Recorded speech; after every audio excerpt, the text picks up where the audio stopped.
संघटना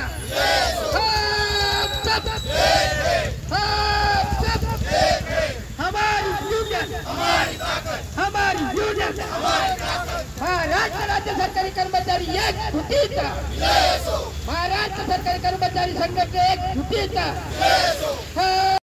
सुधारित पेन्शन योजना सर्व कर्मचाऱ्यांना लागू करण्यात येईल।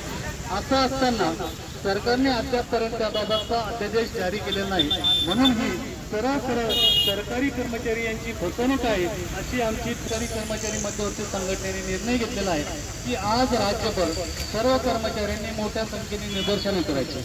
आज प्रतिकूल परिस्थिती आहे, राज्यभर सगळ्या ठिकाणी पाऊस आहे, परंतु याच पद्धतीने प्रत्येक जिल्ह्यामध्ये सरकारी कर्मचारी रस्त्यावर उतरले आणि यानंतरही सरकारने जर आपल्या मागण्यांबद्दल योग्य निर्णय घेतला नाही तर सप्टेंबर महिन्यामध्ये पुढील बेमुदत संप करण्याचा निर्णय राज्य सरकारी मध्यवर्ती कर्मचारी संघटनेने घेतला। मी आपल्या सर्वांना एक छोटंसं उदाहरण म्हणण्यापेक्षा आपण सर्वांनी ऐकलं,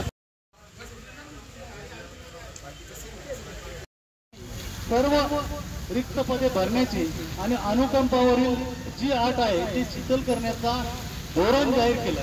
परंतु मित्रांनो, तुम्ही हे लक्षात घ्या की हे केव्हा जाहीर झालं की कालपर्यंत सगळीकडून रिपोर्टिंग गेले की सरकारी कर्मचाऱ्यांमध्ये असंतोष आहे, ते रस्त्यावर उतरतात। तुम्हाला सांगण्याचा उद्देश आहे की आपण जे आंदोलन करत असतो त्याची नोंद सरकार निश्चित घेतं आणि म्हणून प्रत्येक आंदोलन तळमळीने आपण केलं पाहिजे, तरच आपल्या पदात काहीतरी करू शकतं। आणि म्हणून विनंती आहे की सरकारी कर्मचाऱ्यांच्या ज्या मागण्या आहे, रिक्त पद भरणं आहे, खाजगीकरण आहे, अनुकंपा आहे, पेन्शन योजना आहे, महिलांचे ज्या लाभ आहे, त्यांच्या रजा आहे, या सगळ्या मिळवण्यासाठी आपल्याला एकजुटीनं राहणं आवश्यक आहे। निश्चितच आपल्या मध्यवर्ती संघटनेच्या माध्यमातून आपण हे प्रश्न सोडवू, परंतु जर सरकारने याबाबत दखल घेतली नाही तर सप्टेंबर महिन्याच्या संपासाठी आपण सर्वांनी तयार राहायचं।